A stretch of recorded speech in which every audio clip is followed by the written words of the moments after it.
So when people show up, we're there.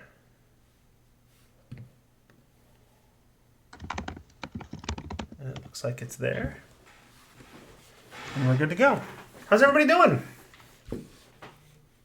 Doing very well. How about Very yourself? well. I'm hanging in.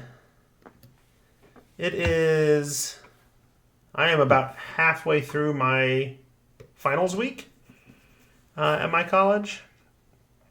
And so I don't have any in-person finals, so I'm just working from home all week, and the students are turning things in, and I'm just trying to grade so I can get this semester behind me. So get back to a normal college campus routine next fall, it looks like. So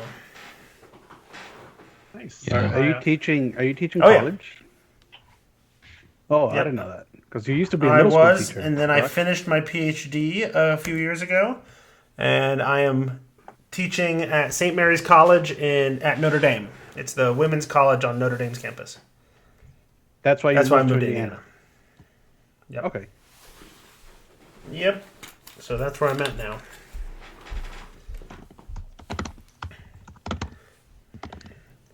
Yeah, I'm a little fried, if I'm gonna be honest. If I seem like all over the place, like my brain is kind of like winding down from a weird Oh, day. okay. But I hope not a but yeah, I'm bad looking weird forward to day. this actually, because like, I said I hope it's Sorry? not a bad weird day. oh no, just Just weird. super like crunchy Okay. stuff, work wise. I get you. What do you do? Yeah. I'm a writer Okay. right now. Yeah, I am kind of doing a lot of freelance Nice. writing, and kind of, started writing for, for the thing that I'm doing for Exalba, which is my own setting. And then folks started looking at that, and they were like, "Oh, I mean, that looks good. Can you just like, send us something?" And I started sending over portfolios, and I started getting work. Nice. Nice. Which is kind of, surprising, but good. But it's a lot of work. Yeah. It's just, oof, a lot of brain work, which is just kind of like drains I you hear you. a lot. I hear you. Yeah. And it looks like we have some appropriately geeky shirts on today. Enrique's the Millennium Falcon, and we have the X-Men. I don't see what you're wearing, Mario. Oh, I'm wearing a Discord Discord, shirt. okay. I'm like a brand There you show. go. Um, I've got an education shirt on. I was on campus today, so I thought but I wasn't teaching, so I thought I'd wear I something. mean, mine's about a school also, technically. Yeah, I mean, absolutely, yeah. No, I think that's fair. So, all right. Well, we are getting a late start today, and so rather than wait around and chit chat and get comfortable and see if folks pop on the stream, let's get started because this is normally about the time I'm looking to wrap up an episode, not start. So, Well, it's been great. See you guys next yeah. Bye. Yeah. Hope you learned something. Yeah. All right, so let me hit record on the audio. And I'll get going. All right, this episode of The Tome Show is brought to you by our patrons at patreon.com/The Tome Show. Welcome to The Tome, a D&D news, reviews, and interviews show. And I'm your Tome host, Jeff Greiner. And in this surprise round, we're going to travel the mists to the domains of dread as we discuss our first impressions of Van Richten's Guide to Ravenloft. Our traveling companions this time around include the newbie DM, Enrique Bertrand. Welcome back, sir. You have to unmute yourself. Oops. That's how audio mediums work, because you have to be hearable. that is the most spoken sentence of the past year. You're on mute. Yeah. Thank you for having me on, Jeff. Hi, everybody. It's good to Glad to be here. Happy to be here. Good to have you. Also, a recent guest for our Fit for D&D show, where we talk about our geeky efforts to get in better shape. Michael Ross from the RPG Academy podcast is here. Hello, Michael. Hello, everyone. fun. I'm happy to be back. Thank you so much for bringing me back on. Absolutely. And El Warrios, the Spanish language D&D streamer, YouTuber, apparently writer, freelance writer as well, we're hearing, and everything else. Yeah. Welcome back, Mario Ortegon. Thank you. I'm aiming to have like a new job title every time I come up on the show. A new title, so, yeah. Yeah, I'm going to be like, Daenerys, like having all of the... Mother of Dragons, is that your next one? Mother of Dragons. Yeah, thank you. No, I'm super glad to be back. I have a lot of fun having these chats. Thanks for having me back. Yeah, it's a good time. In this episode, we are discussing Van Richten's Guide to Ravenloft. It has been many years since Curse of Strahd came out, although it had a premium version recently released. But some of us old school gamers were wondering, if Barovia's back, what about the other domains of Dread, as they were called back in 2nd edition, when Barovia was but the first of many horror-filled domains, with their own dark lords ruling over them. With this book, WotC has brought back the domains, and with their return, an update of some, the absence of some, and some new ones added in for good measure. As a reminder, in Surprise Round episodes, we get our first impressions of a book out very quickly after the book is released, or in this case, it is actually the day before the book is released. With the understanding that we probably haven't done that deep of a read-through. We definitely haven't played it. And then, if needed, we'll revisit the book later, months later, years later, whatever it takes, after it's been out a while and everybody's had a chance to really dig in deep or play through things and see how it actually works at the table.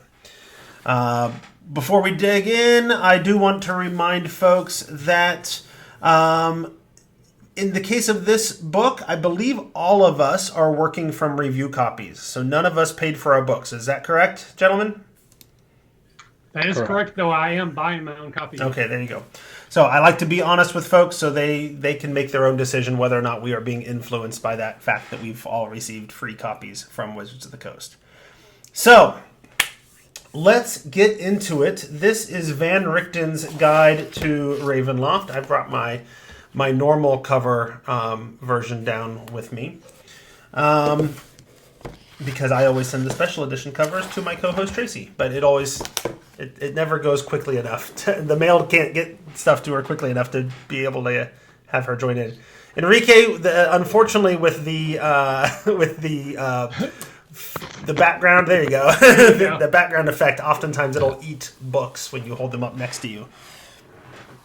So I wanted to start off, before we start getting into what this book is, I think it might be telling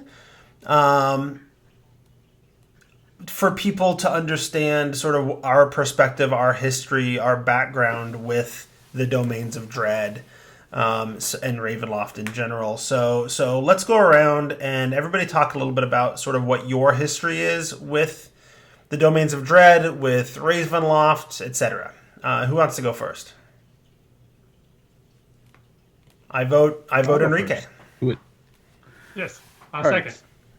So my experience with Ravenloft is, I'm going to say limited. I am not one of those old school gamers who played through the original first edition module, the Tracy Hickman module. That was not my experience. My introduction to Ravenloft came with the Domains of Dread 2nd edition box set. I had that box set, and I had a few of the supplements. I really can't remember which ones. I have them back there in the box. Ravenloft was awesome in theory. When I first bought it, I thought, oh, this is going to be great. I didn't really play it much. Maybe a few times here or there, but it wasn't something we tended to play a lot. And it certainly wasn't something that, took over our campaigns and sort of, became the thing to play.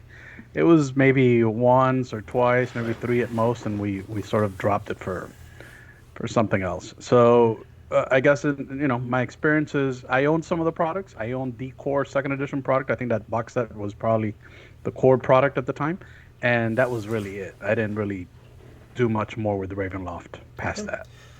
Michael, why don't you tell us next? What is your background, your history with the Domains of Dread and with Ravenloft? So almost nil. I've been gaming since Redbox. Through osmosis, I am familiar with Ravenloft. I've heard about it, but pardon the pun, I heard a lot of horror stories about it back in the day. But I've never ran a game set in Ravenloft or any of the Domains of Dread. I have played one time, and that was in 5th edition for a podcast guest appearance. I played one session. It was like a very self-contained adventure, and that was it. I actually didn't know who Van Richten was when I got this book, so I'm definitely a newbie in this case. Okay, Mario?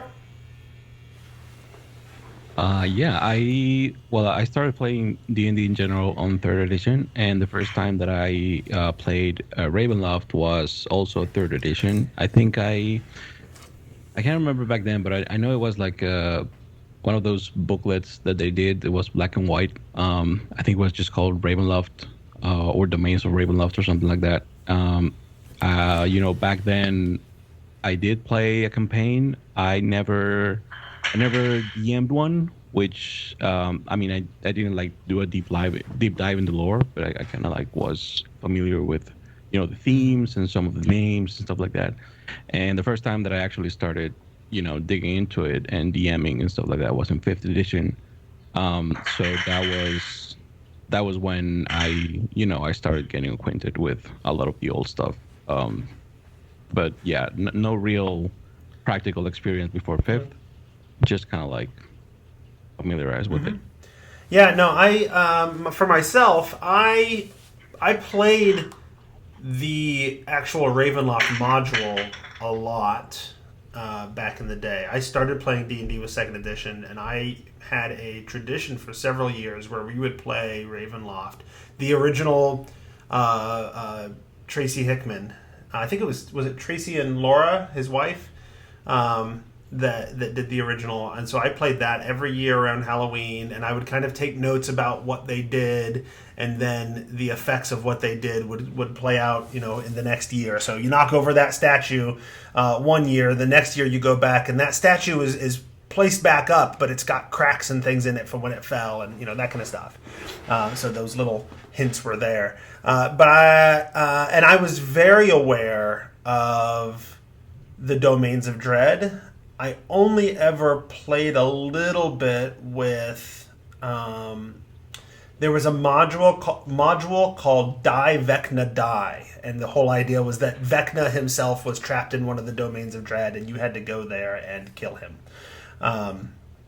Is kind of what I recall. I never finished the module. I owned it. I played it. I DM'd maybe a session or two, and it never really went anywhere. Through discussion, I grew up a kid that was steeped in D&D in the 80s and 90s, right? So a lot of discussions with nerdy friends were around D&D stuff, and so I heard all about things, but I didn't even own the Domains of Dread box set that Enrique mentioned. So I was aware of things. I knew the domains were out there. I knew the kinds of Dark Lords that were in them. But really, it sounds like all of us are approaching this not with a clean slate, but with this is our primary interaction so far with the Domains of Dread. Does that sound fair? Sure. For me, at least, yes. Okay. Yeah. So then, let's get into it then. Van Richten's Guide to Ravenloft. What is this book? Does anybody want to tell us a little bit about what we're dealing with here?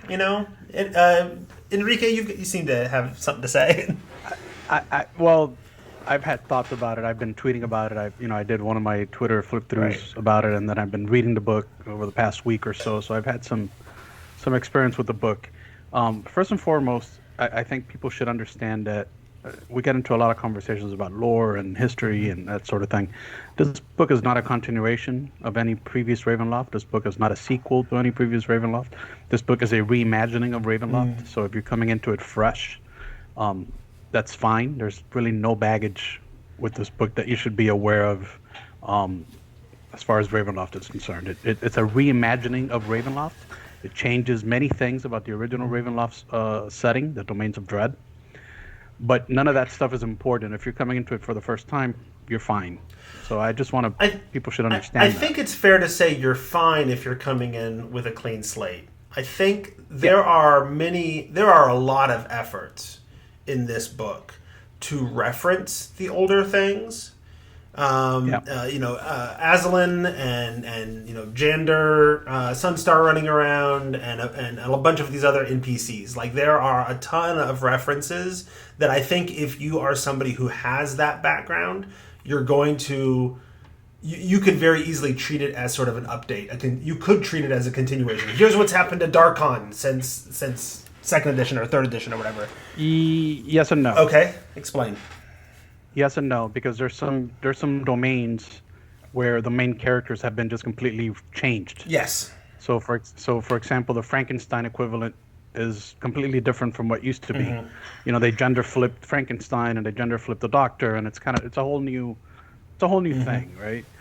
In second edition, Van Richten, the character of Van Richten dies in second edition. Like, the last Ravenloft product killed him, and he came back in fourth and fifth edition. So it's a reimagining. It's really not a sequel. Like, I suppose it's very much an updated Ravenloft. Right. That doesn't really. It's not held down by baggage. Yeah. No, I think that's fair. I think you're right.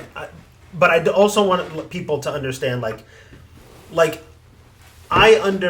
I can absolutely read this and use it as is, but some of the things that are done in this book, some of the references that are made in this book, are richer and more meaningful and more interesting if I have some of the baggage, I'm specifically thinking of Darkon, right? I'm thinking of Aslan being gone. And like, you can play in Darkon having no idea who Aslan is or was. But it's not, I don't know, it didn't come off as interesting to me unless you knew who Aslan was, and then Darkon becomes a way more interesting setting to play in. Does that make sense? No, that's fair. It's fair, but if you don't bring that with you, it doesn't... I think you can use it without that background. But I think some things are more interesting if you have it. But most of the book, I think, kind of stands on its own, like you described. You don't need that background at all. And I think their intention is right. The story of Strahd, when Curse of Strahd came out, that wasn't a sequel to I6. That was just a standalone, updated... Yeah, it was a reimagining of I6. It was a reimagining. Yeah. So I think the whole domain has been reimagined. Even the geography is different. Yeah. In second edition, it was a continent. In this, they're all standalone. It's interesting because you could find in second edition, you could find a map of all of the domains and where they sit. The box that had a map. Whereas this one, there's continent. Just like each domain stands on its own. Most of the domains have their own maps, but like, there's no discussion of how this one is close to that one. It's just an issue of, like, if you want to travel from one to the other, you need to have, what do they call it, a talisman from the domain you want to go to, and then it just takes 2d6 hours. It doesn't matter. There's no set distance. It's just, you travel the mist for 2d6 hours with this talisman, and then eventually you come out in that domain. Yeah. Assuming that the Dark Lord of the domain you're leaving has opened the borders. Right. So okay. So you had other thoughts, Enrique, to keep going with us? On what this book is? I think it's more of a story setting book than anything else. There's some mechanics, obviously, but I think the amount of lore and story, stripped of mechanics, just the story is the sum of the book. Most of the book is the domains chapter, and everything else is secondary. You could play, if you really wanted to, and you were in love with one of the domains from second edition, you could easily play that domain written as is in second edition, and just take that Dark Lord and apply one of the stat blocks they ask you to apply from the monster manual here. And maybe we'll get into that later, but the Dark Lords in this book don't have stats. They point at a monster in the monster manual. So it'll say, use the vampire stat for Strahd, or use the so-and-so stat for so-and-so. So you could, if you really like the version, I don't know, whatever domain in second edition, and you want to play that one, you could easily do it with this product. And a lot of those old books are available now on DM's Guild, and you could buy the old products and play it the old way. No, I think you're right, and I agree. I think this is predominantly a setting book. It's not entirely a setting book. It's also kind of like a how-to book. It's really in some parts. It's really about like just how do you create horror adventures and stories. The whole like you mentioned, like the bulk of the book is really focused on describing these different domains, but it's framed around the idea of, hey, let's tell you what a domain is. Let's give you some ideas and some tips and advice and mechanics on how to build your own domain, and then we'll give you all of these other domains as samples. Is sort of the way they frame it. They're not intended. They're not framed as this is a setting book. It's framed as here's a bunch of examples of domains. But man, there's so many of them. It's obvious they're not really samples. It's them giving you the settings, right? Yeah.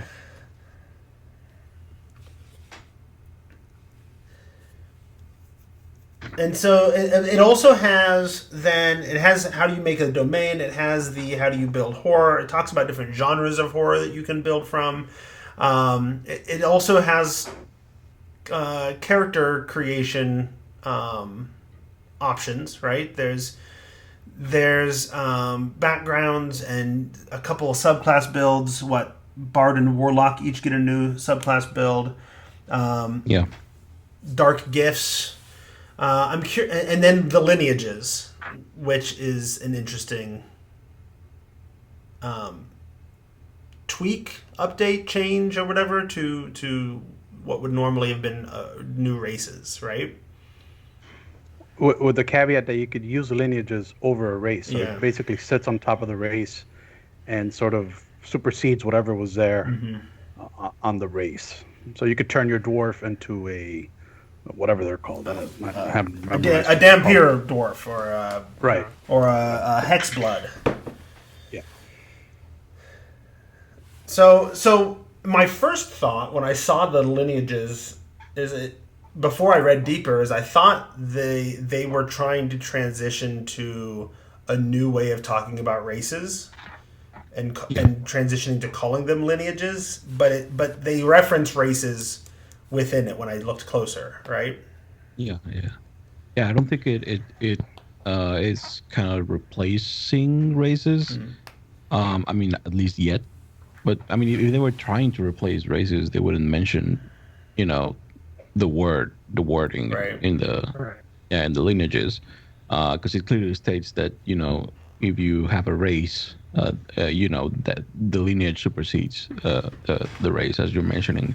But I was actually really interested in how they were gonna end up. I mean, they did the Unearthed Arcana a few months back, but I was curious about how they were going to implement these options, and if they were gonna be exclusive, or like, my main worry was that they would be very intrinsic to Ravenloft, then that in the sense that they wouldn't be able to be adapted to other stuff, like Eberron, for example. I think that many of the Eberron things are super, out there and mostly only fit in Eberron. And I think that I think some of them fit in other things, some of them don't. Many of them kind of. I like the approach that they took in going for genres of horror, and not necessarily like going, this is this in Ravenloft and this is where it fits. They kind of like try to adapt it and place it in genres of horror, and they focus on that up until the point where you actually go and start flipping through the the domains, which I thought was super interesting and makes that section of the book useful for other things.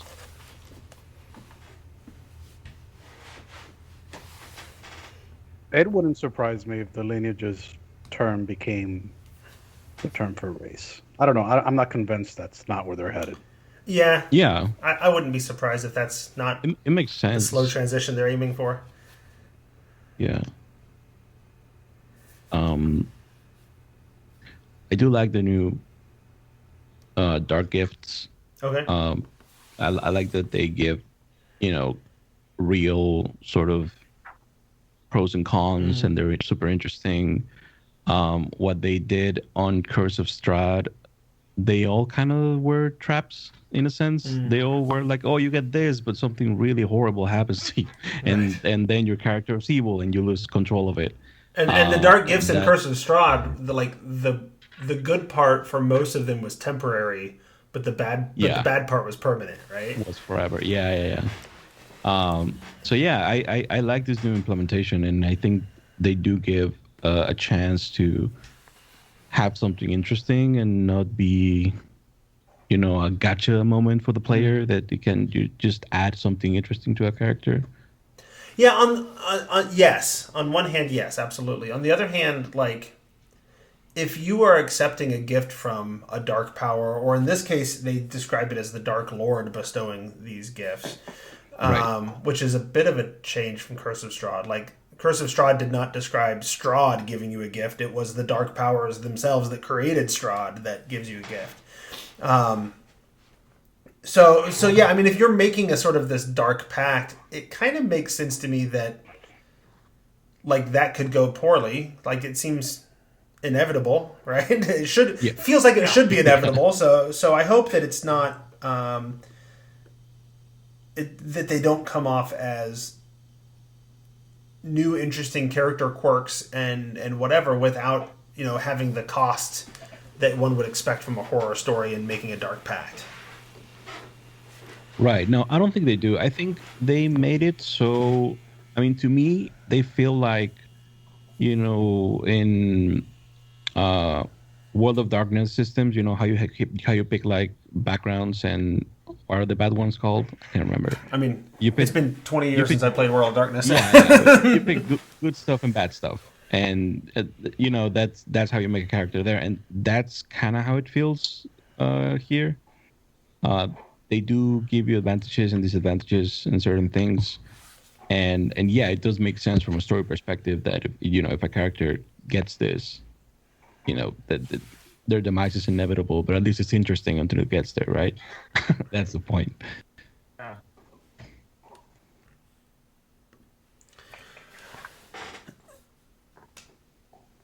So the one thing that I know feels like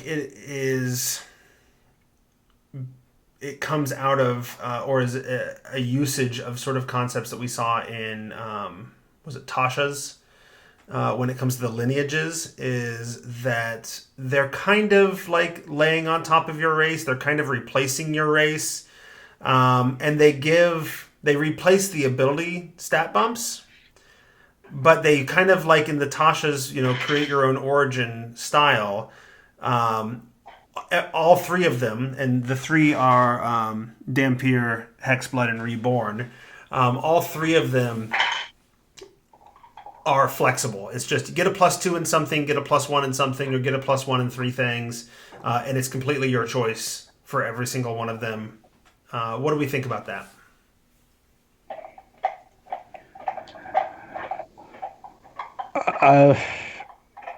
The last section I read when I get these books is the player section. Like that stuff just makes my eyes glaze over. I really don't.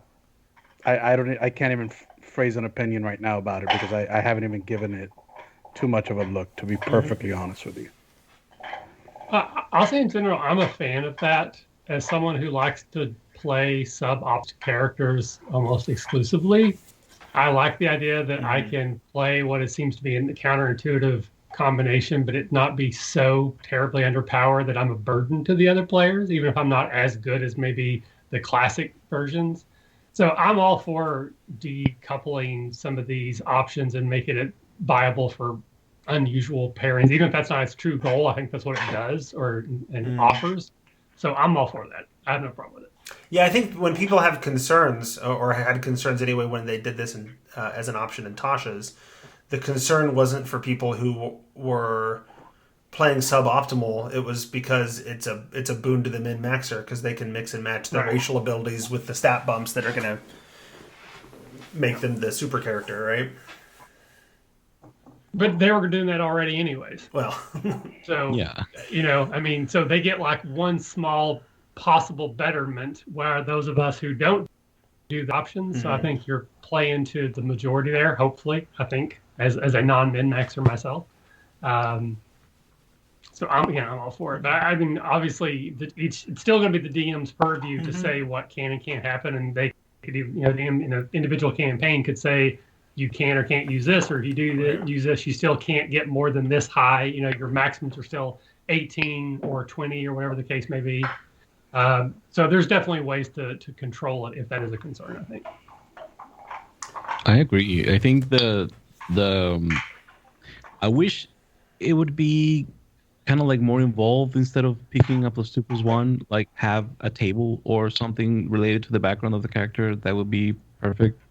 But this is kind of the easiest thing to do and the most straightforward. I know why they're doing it. But yeah, it's I actually like it. Okay. Yeah, I'm torn, right? Because the idea of lithe elves and tough dwarves and what have you, like that's iconic to what those things are in my head. And the ability bumps tell that story, right?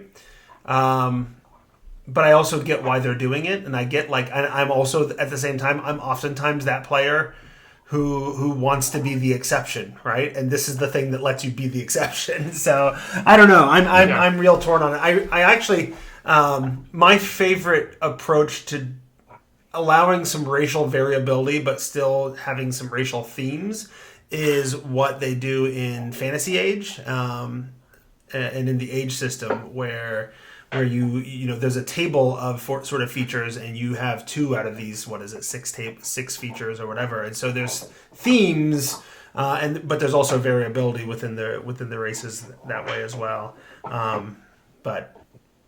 But that's not D&D. That's a different system. I don't. Enrique, you played Dragon Age a decent amount back in the day. Do they do that in Dragon Age as well? I was trying to think of that now when you were talking about it. I don't remember Dragon Age being that way. I don't remember picking racial species. I forget what they're called in Dragon Age. I think they're called species. Okay. I don't remember, but I don't remember picking from a list. Yeah.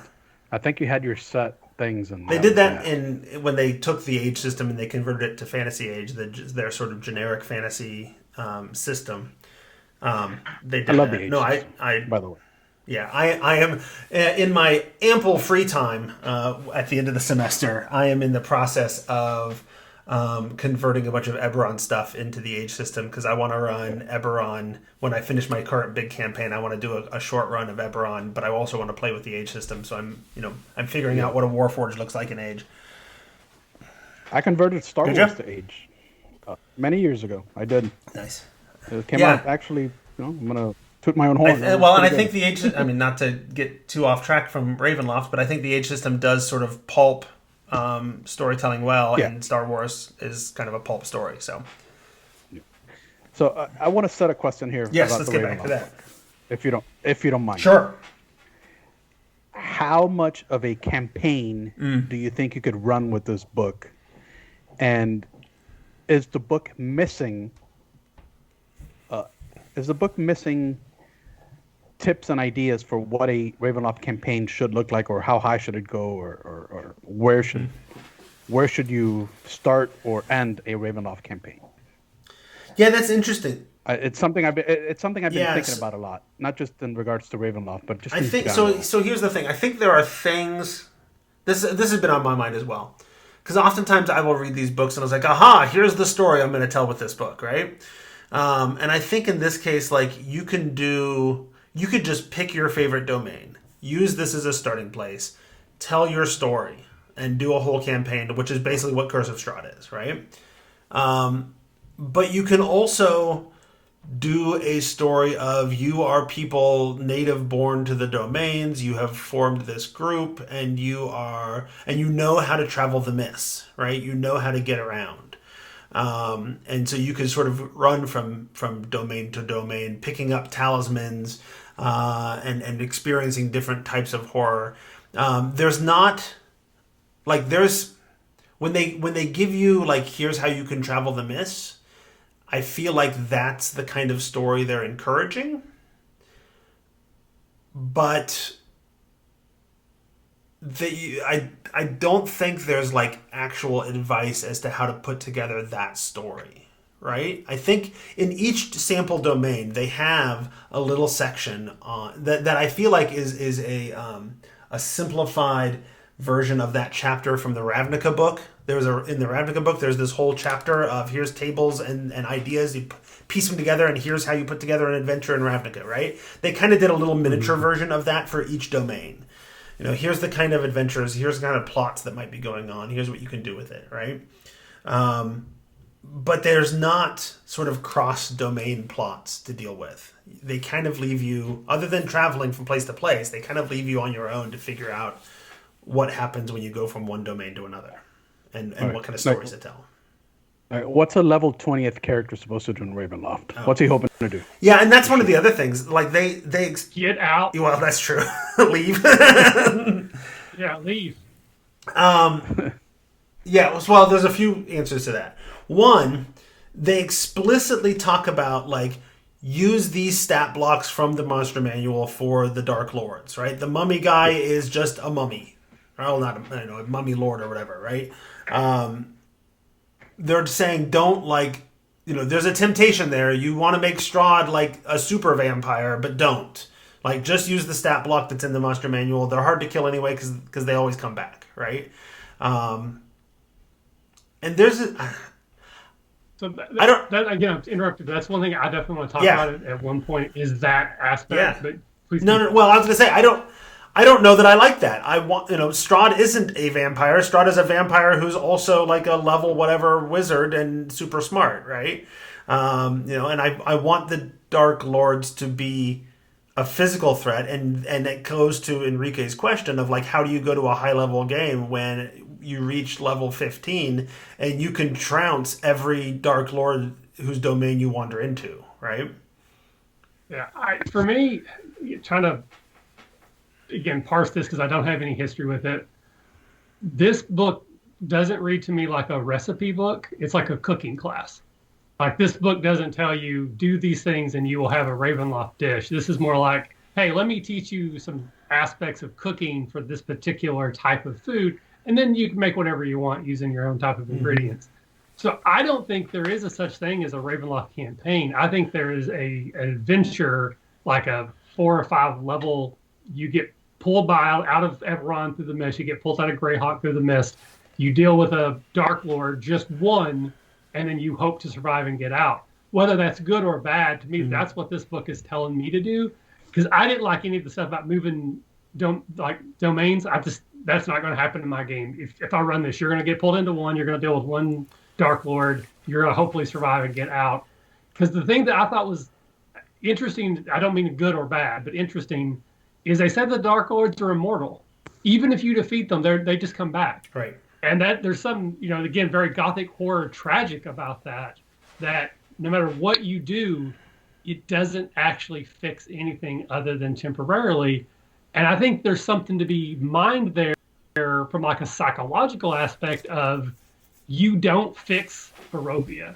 You don't kill Strahd.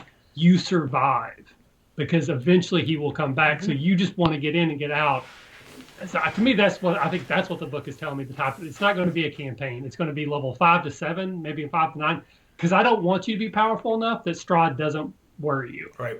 The moment you show up, I want you to be terrified the entire time, and then you want to get out and be like, "Oh, I cannot believe we survived that." I don't even really want you to fight. That's Michael aspect, of course. There's about 100 pages of domains in this book. Maybe a little lot. More. Yes. Maybe I read that last because it was so much.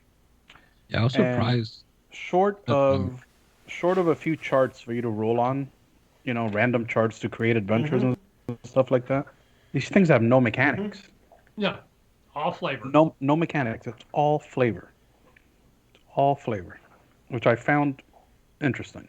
And so to me, I think this is just the book saying, this is how you make your own. I think Jeff talked about that earlier. So you can use one of ours, or you can make your own. And I think this is definitely a cooking class on how to make horror style adventures. And for that part, I think it does a pretty good job. I do like a lot of the aspects about consent. Again, I think a lot of times, myself included, back in when I was a younger DM, the way that I terrified players was to do awful things to their characters without their consent. And it wasn't scary, it was just cruel. And so I like that they put that up front. How do you do horror but still make it fun?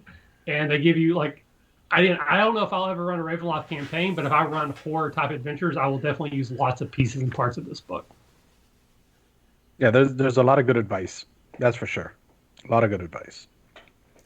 And it has a decent bestiary too. Like the back of the book has quite a few monsters in it. But mechanically, short of the player options, there's really not a whole lot going on in this book. Well, no. No, there's not. I mean, you got the player options, you got the monsters like you just talked about. And that's pretty much it. Everything else is pretty system neutral. They kind of have a stress mechanic that they don't actually explain. They're just like, you could maybe track a stress, but they don't really tell you what to do with those numbers or what those numbers actually mean. But because again, they wanted to get away from like fear and insanity, some of the old holdover psychological mental health issues that really aren't, good. But I don't think they came up with a great alternative. They just tried to do away with sort of the bad version they had from previous editions. They wanted to But again, that doesn't bother me. It's just if that's what you're looking for, then this is they wanted to satiate the people that were looking for it without actually doing it. or throw the bone, yeah. And the stress mechanic, if we're going to get into that a little bit, the stress mechanic sort of goes against what they were doing with 5e in the first place. When 5e, first came out and they came up with the advantage-disadvantage mechanic, the whole point of that was to avoid these little bonuses of a +2 here or +5 there, to wrap it up in the bow of the advantage-disadvantage. And the stress mechanic basically says for every point of stress, that's a negative to your roll. So now, they bring back the penalties to the die rolls for the stress mechanic. I don't think it's all that great, to be perfectly honest with you. I'm not crazy about the stress mechanic, but to each their own, I guess. I think the idea is that, again, this is supposed to be different and it's supposed to be terrifying. So if you add it just in this horror aspect where you get these negatives that sort of accumulate, I can see how that would be, noteworthy. But I don't know that's something I would ever carry over to a non-horror type game. And even I don't know if I'd used it anyways. But I guess I see what they're going for. Whether they executed well is debatable. But you remember the what's it called, the condition track in Star Wars Saga Edition? I don't know if you're familiar with it. It was a cool mechanic that your character was kind of on a track whenever they took a condition. I feel like this is halfway there. And they sort of didn't get to it in time or something, and they just sort of said, "Oh, we'll just go with a penalty." Yeah, I think I'm kind of inclined to ignore the stress mechanic, or in other systems, insanity mechanics or whatever, right? And in this case, if I'm playing 5e, I'm going to lean into, as a DM, building the narrative where there's more opportunities to make poor choices and wearing you down, and use the exhaustion rules to sort of simulate you've had 3 sleepless nights because you're afraid of the terrors that are out there in the dark, sort of thing, and just otherwise ignore the stress mechanic, I guess, Yeah, it's okay. I mean, it's not great. It's just really hard to simulate horror with numbers. I mean, you have to do the narrative part, and that's why I think they win more with the mechanic-less descriptions and stuff like that, because if they start quantifying how I don't know how horrible a certain domain is, it starts losing that, I don't know, mystique, I guess. But I can see some people wanting specific, numbers and specific mechanics to deal with certain things. I thought one of the domains, Kalakiri, I don't know how to pronounce Kalakiri. Okay. It has a mechanic built into it, which is kind of like for renown, because the domain is all about treachery. Yeah. So you build sort of trust with one faction, and then the other starts hating you more, and eventually, they become your sworn enemy. And that I thought that was interesting, that they were trying to do something different. Yeah. I don't know if they've. Is there anything like it? It kind of sounds familiar to me in the sense that Adventurers League does it with the factions. Well, there's a renowned mechanic in the DMG, and they've built it into Adventurers League and a few of the other adventures. Yeah. Arrows And this keys off of that. This is that, basically. Right. But for Ravenloft. Well, it's that, but it's also, it's not just you gain renown in one faction, but as you gain renown in one faction, you lose it in another. Lose to the other. Yeah. Yeah. And I think you're pointing out that domain brings up an interesting point in that there is a pretty wide, like none of the domains that are described feel similar to each other in any meaningful way, right? Like I could make an argument that the Forgotten Realms and Greyhawk feel very similar in a lot of ways. I don't feel like any of these domains are similar in the same way. They're all tying into different genres. They're all telling different sorts of stories. Some of them, you've got Barovia, the classic sort of vampire story in the small Eastern European village, sort of in the valleys of the mountains and what have you. But you've also got the political intrigue stories, and you've got the mummies rising up from the desert sand stories, and you've got corrupting magic stories, and you've got the cosmic horror of a mind flayer dominated domain, and there's a lot of variety here. There is. And I think a lot of, like, when I look at the credits page, because oftentimes I will do that, it looks like they have gone out of their way to bring in people to add perspectives that they don't have at the company, to help make that feel more true, if that makes sense. Like, it seems like they went out of their way to bring in people that were going to specifically help those different types of genres and those different types of stories and settings feel more authentic. Yeah. I also, well, I'd like to get your opinion on something. I like it, but I could see why some people wouldn't. So the domains, all of them have sort of a certain inspiration based in real world culture, right?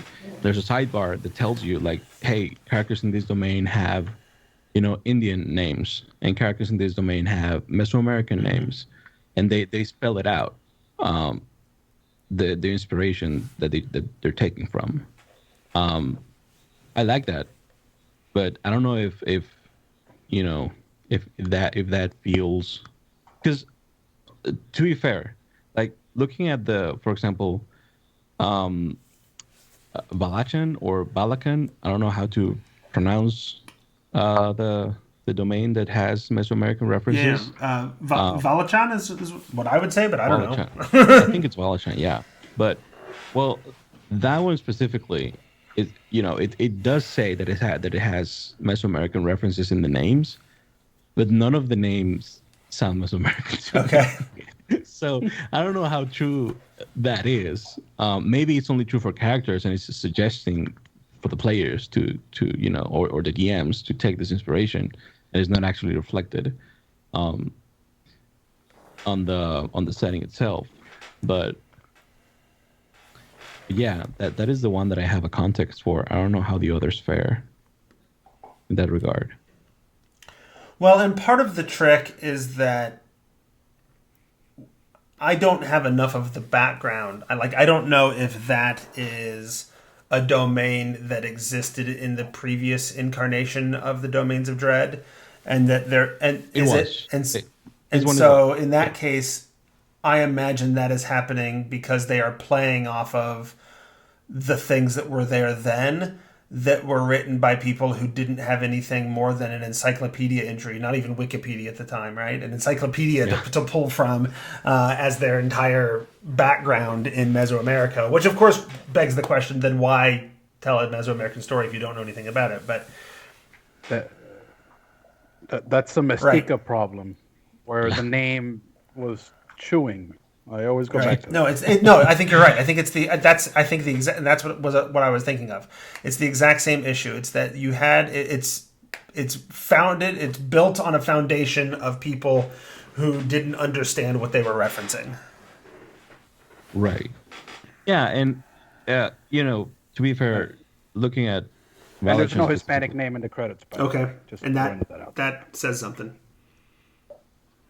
Oh no, I'm lying. There's a Whitney Beltran. Yeah, as well. Whitney. Sorry. Yeah. Whitney Beltran is Hispanic. My bad. I apologize.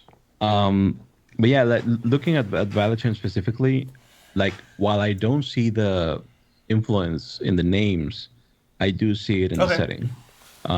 Just I thought I'd put it out there because the names may seem kind of like weirdly out of place for the culture that it's trying to or that it says that it's inspired by.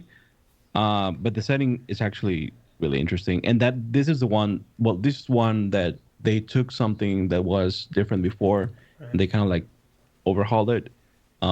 Previous incarnations of this one specifically, I believe there was another vampire who just came and like conquered the lands, and they were were-panthers, the native people of this place.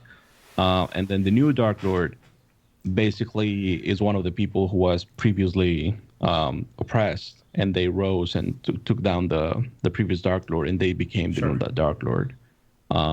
So yeah, doing that stuff that kind of like harkens back to previous what you were saying before, that having the context of what happened before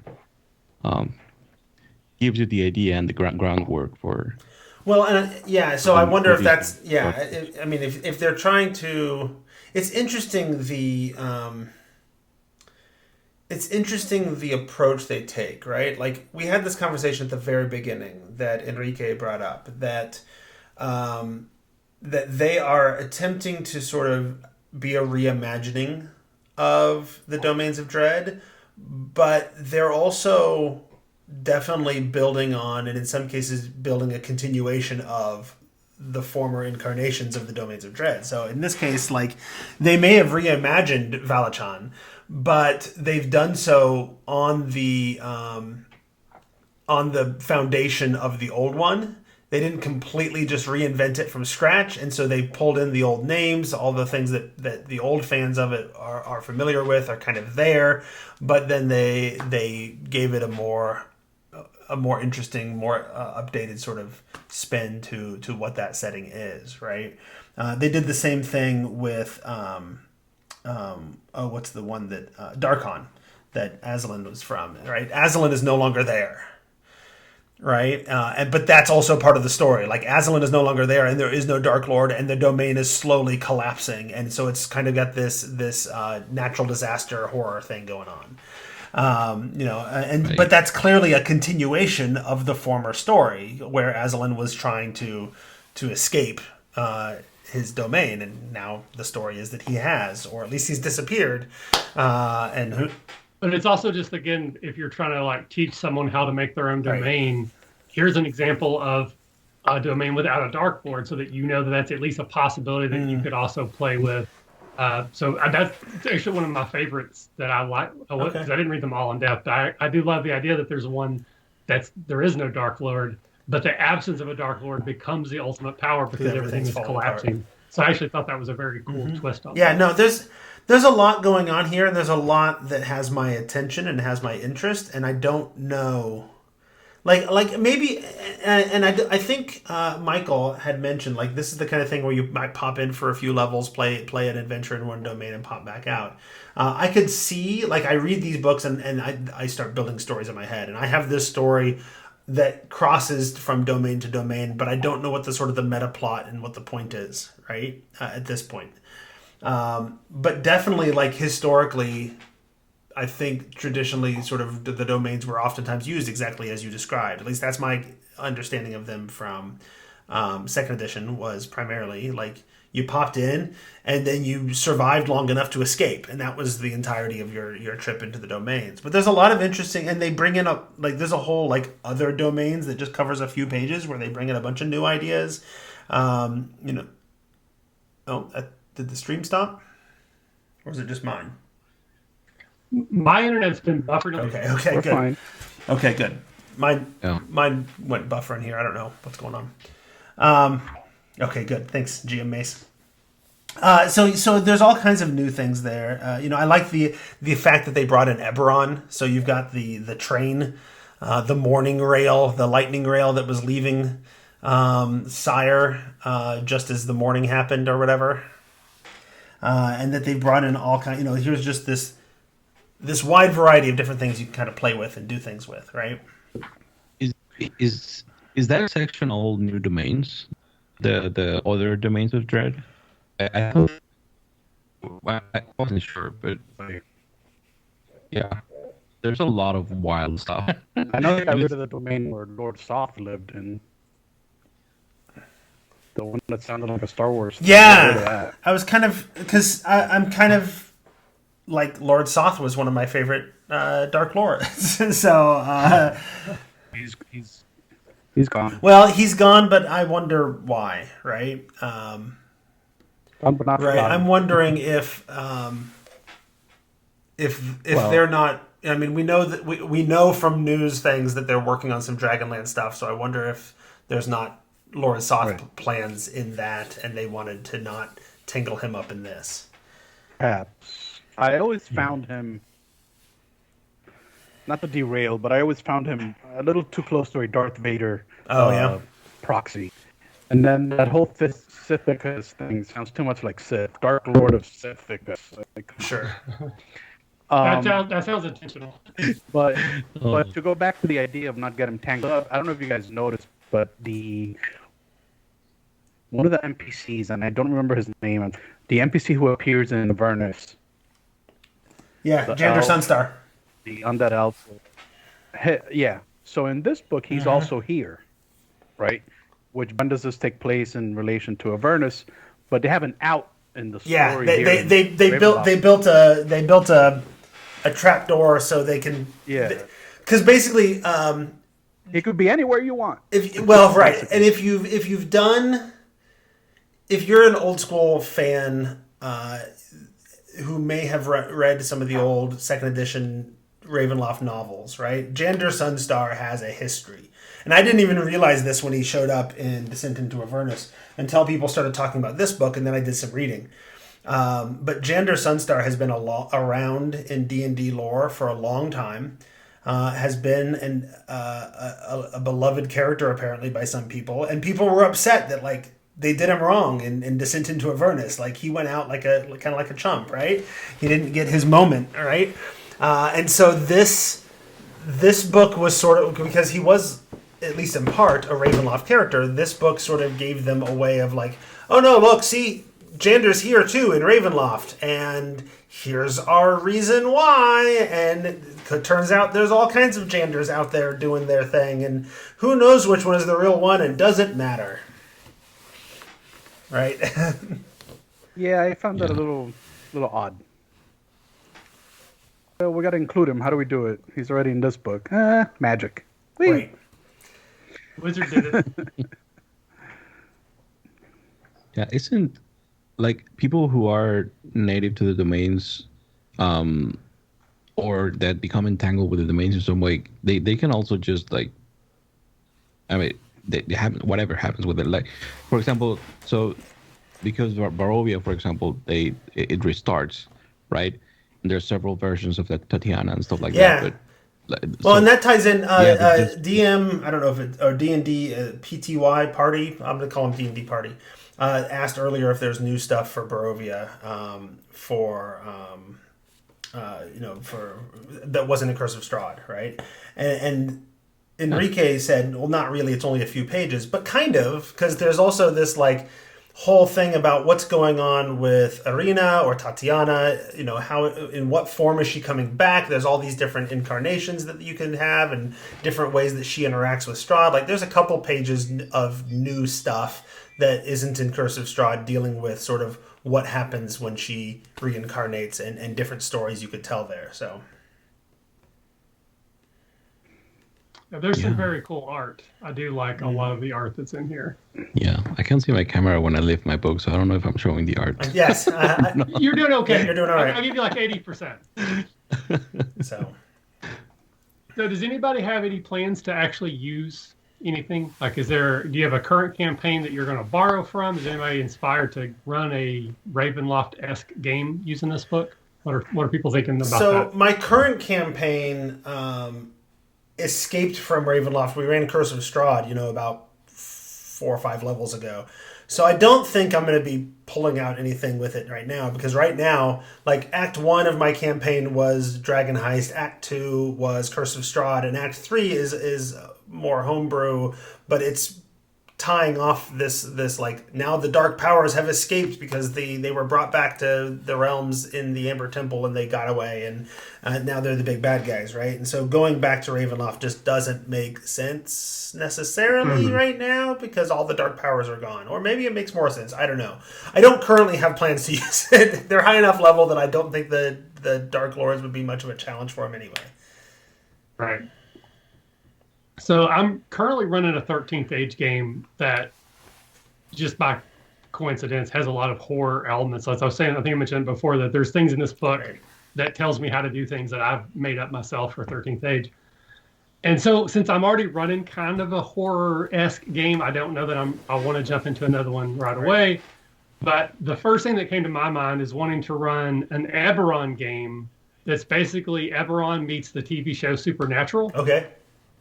Where there are like goblins in the world, but there aren't like, demonic forces, these like supernatural creatures type, horror type creatures, but they are spilling in from these domains of dread. So that, you just go into like a random village and now there's a werewolf there.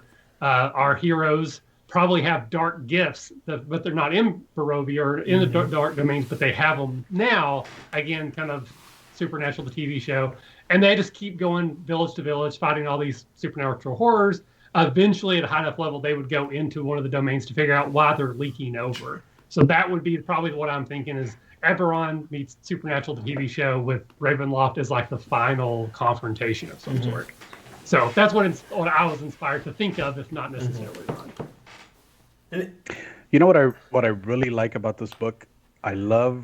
There's 2 things I really love about it. One, I love the explanation of the different categories of horror. Yes. And how you can create different types of adventures and different types of stories using different types and categories of horror. I agree.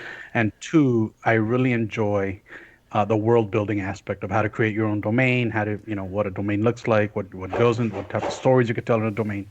Those sort of things, I really think those would be the things I'd probably get the most use out of if I were to run a Ravenloft book. A Ravenloft game, because I'd probably like to experiment with creating my own homebrew domain if I'm running a homebrew campaign as it is. Okay. Right.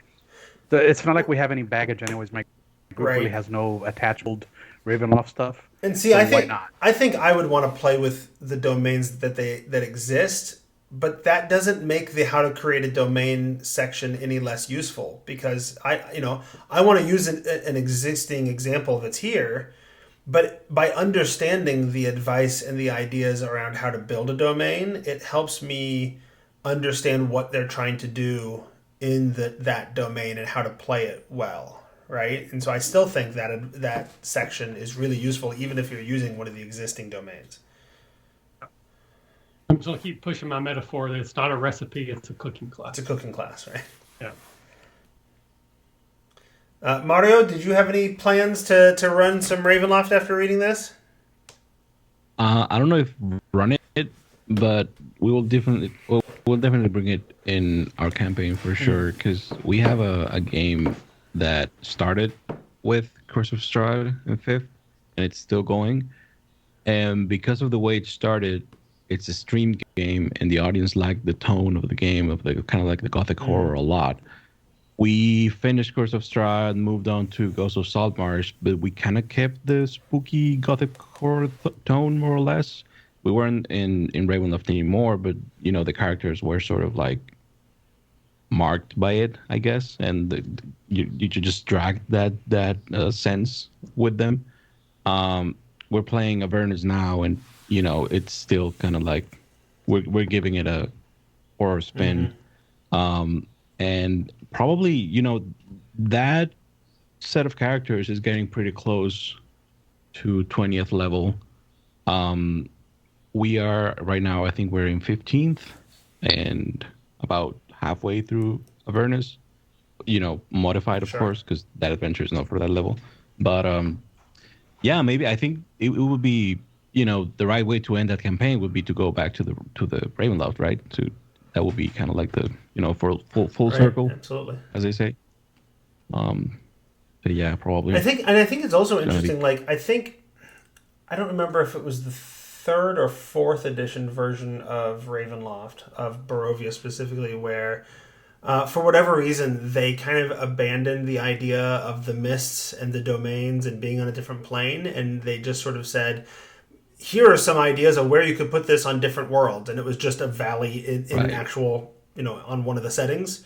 But like, I didn't like that because I played old school Ravenloft, and being trapped is part of the horror. But setting that aside, like, if the trappedness isn't the thing you're trying to build up, like, I could totally see taking some of these sample domains and just sticking them in my world. Like, here's just a cursed, doomed region or kingdom or whatever in your world, and play up the other aspects of the horror setting that aren't being trapped, right? Okay, you can get out, but you're abandoning all these people, and what's going to happen to them, So I think there's some usefulness there, even if you don't want to deal with the plane traveling and domains of dread. So, okay, we have gone over an hour. I want to ask people, do you have any last thoughts, anything you wanted to say about this book that we haven't gotten to yet before we close things out? The survivors mechanic. Yes, talk about survivors. Survivors, to me, they're very similar to what sidekicks are in the Essentials box. I think it's the same mechanic, just phrased differently. Correct me if I'm wrong, but to me it seems like it's the same concept. So you could take survivors and run a one-on-one game with them. Plug incoming, like I did with Mike Shave's Life Flourish, that we ran a one-on-one Dragon of Icespire Peak using a companion for my PC. Here, you could do a one-on-one game with you could have a scribe, or you could have an apprentice, a sneak. There's 4: apprentice, disciple, sneak, and squire. Not a scribe, a squire. I don't know. My read of that was a little bit different. My read wasn't that the survivors were sidekicks that would join the party. It was we're going to run a one session where instead of playing the characters you normally play, you're going to play these dopes, and they're going to get ran over by the werewolf, so that when your characters show up next week to find the village decimated, you as a player already know everything that your characters will learn through investigation. That's how I read this. Like, you would play them instead of a regular character for a small period, not as a tag along. But if they have the same mechanic as a survivor, as a sidekick, I'm sorry, as the sidekick from the box set, you could assume that you could run as a sidekick if you wanted to. I guess. Yeah. And I kind of envision. I'm not saying you couldn't do that. I don't know if that's what the intention. So they only go up to third level, as opposed to the sidekicks that go up more. Yeah. But I kind of envision it as like, we're out in the wilderness and we defeated the werewolf pack or whatever, right? And we found a survivor, but it's going to be several sessions and maybe several levels before we get back to where we can bring this survivor that we found to safety. How do we make them somebody who's not just a commoner with 1 hit point that's going to die the next time there's a challenge, and make them somebody who can contribute, but they're not going to be around for very long because there's only 3 levels of survivor to have, right? So give them, make them a survivor, throw these mechanics into it, and they've got a little bit more to do than just always be the non-combatant that runs and hides every time there's a fight. Yeah. One of the uses that is suggested for survivors and is for out-of-body experiences for the characters, which I think sounds very interesting. Which, I mean, your level 15 characters suddenly is a level 1 sneak. Right. Well, there's even a, I think it's the Mind Flayer setting. What's it called? Blue it or something? Yeah, it's like Blue Star, Blootspur. So Blootspur it has this whole like missing memories thing going on, where like your characters are just missing periods of time because the Mind Flayers are messing with your head, and they suggest like you can run, de-leveled or weaker versions of the characters as flashbacks when they start to recover some of these memories here and there, and that might be a place where using the survivor mechanic would make a lot of sense too. Let's do this flashback to when you were in the village as a teenager and just trying to survive, and there's this thing that happened that now you've just remembered that you forgot about before. So it might work really well for that too. Yeah. All right. Any other last thoughts?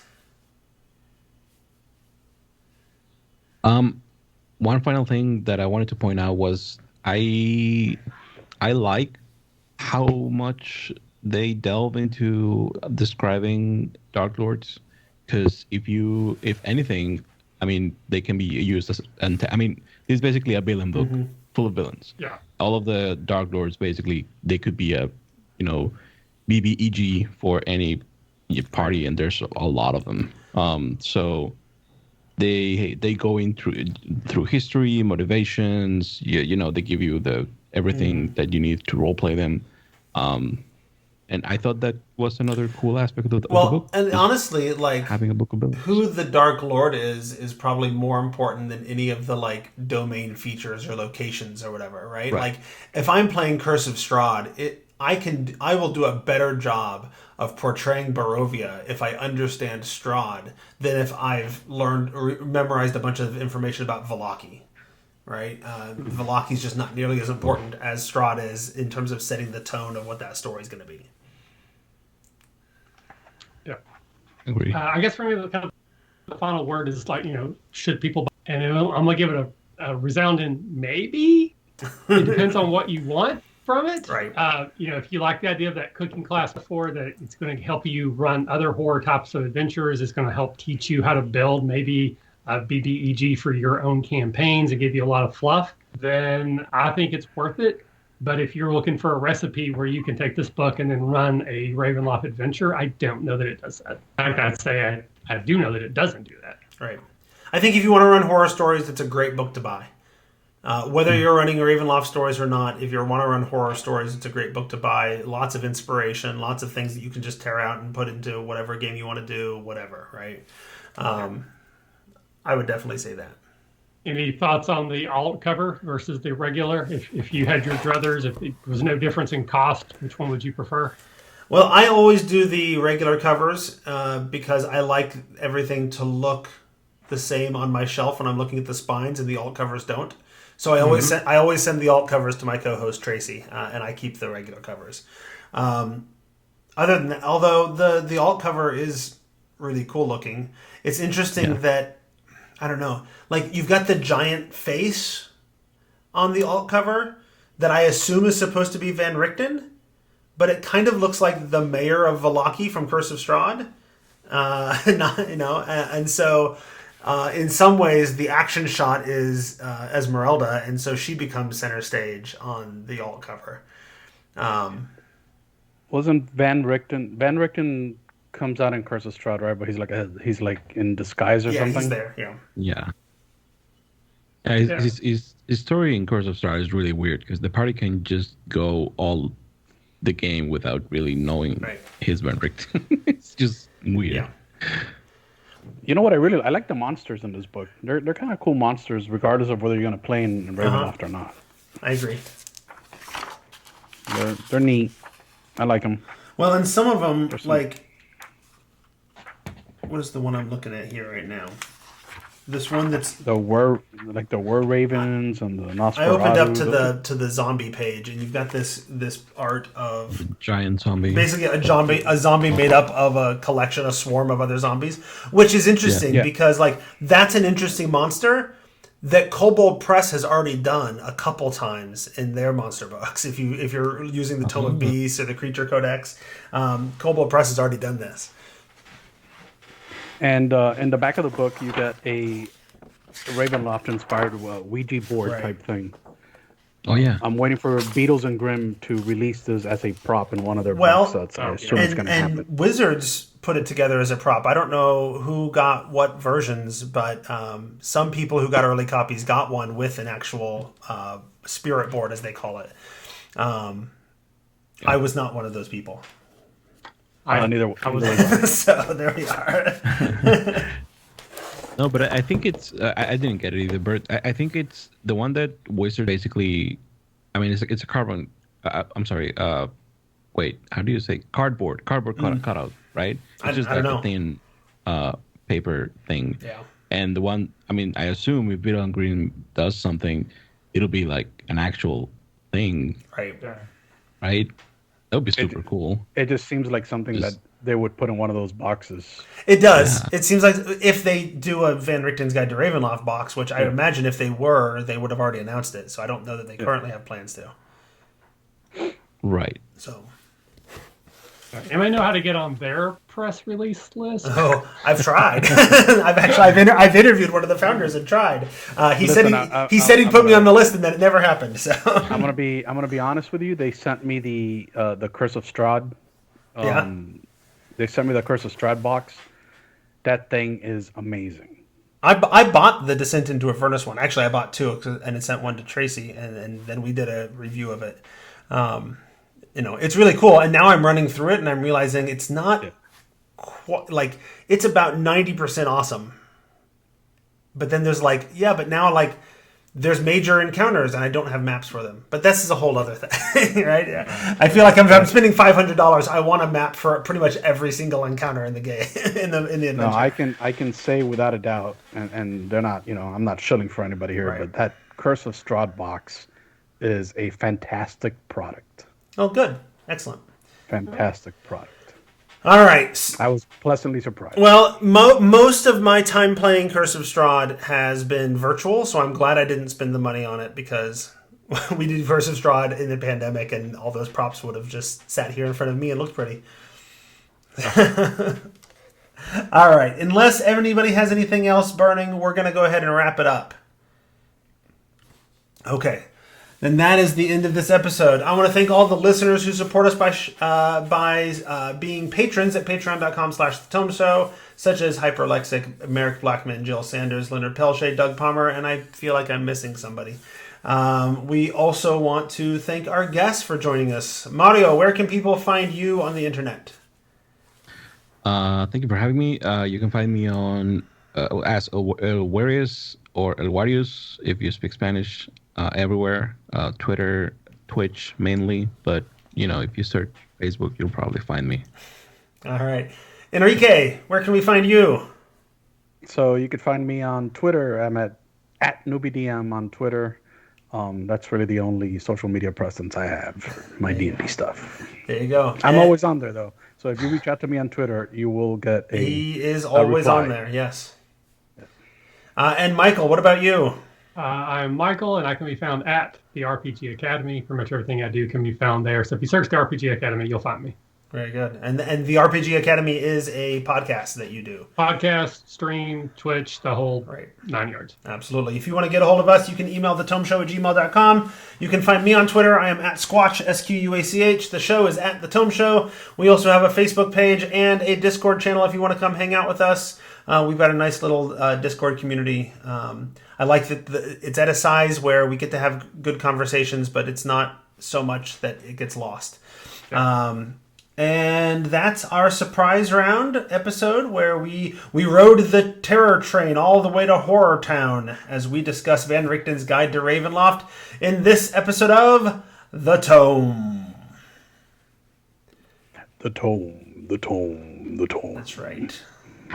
I'm a monster. Thank you, everybody in the Twitch stream, for joining us. This was fun. Thank you, the three of you, for joining us for this episode. I do appreciate it. Mario and I just about did it last week by ourselves, and then it turned out moving it to Monday and moving it later made it so that both Michael and Enrique could join us. So all the better. And then in hindsight, I felt bad because I told Tracy we were going to do it without her because I didn't have time to get the book to her in time. Now, since we pushed it so late, if I would have sent it to her right away when I got it, it probably would have been there in time. And here we are. So. Yeah. I'm glad we had, obviously you, Jeff, have a previous perspective, but, I know Enrique knows a lot of, he collects a lot of stuff and the insight he has on Twitter. I really wanted someone other than me who had an actual, history perspective. So, yeah. I do a lot of collecting. I didn't do a lot of playing with this. Like, I have my stuff back there, but it didn't get a lot of use, to be perfectly honest with you. Yeah. Yep. Horror has never really been my thing in D&D. Well, I'm more into the high fantasy stuff. I am too, and horror I find is hard to do in D&D because there's a mechanics to the game, right? And you're getting powerful, and pretty soon the things that are supposed to be scary aren't scary. Yeah, that's why the best horror games are like, the one that you play with Jenga. I can't remember the one that you play with candles. Dread, Yeah, because that's literally just that's tense. That's so tense. simple. All right, say goodbye to the stream. I'm going to turn them off. Later.